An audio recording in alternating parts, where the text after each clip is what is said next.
be on social media until they're at least 16 years old. It's a part of rewiring children's brains. Can you take us through the science of that? And is 16, I know you said after middle school, would you say 16 is the appropriate age?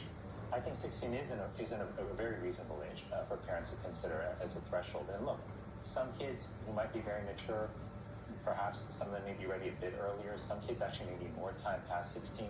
But I think 16 is a good benchmark. We know that our brain is evolving a lot during adolescence.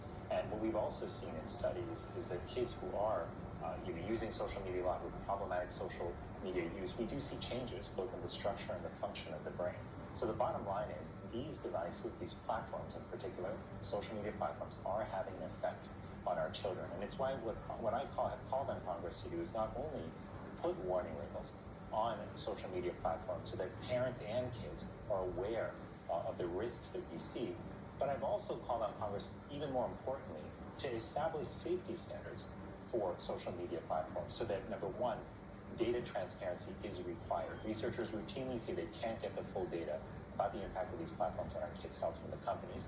But just like we did for cars a few decades ago, where we put in safety standards that got us seatbelts, airbags, crash testing, and those reduced the number of deaths, we got to do the same for social media. Because what we're doing now, Kristen, is it's equivalent of putting our kids in cars with no seatbelts, with no airbags, and having them drive on roads with no speed limits and no traffic lights. And that is just morally unacceptable.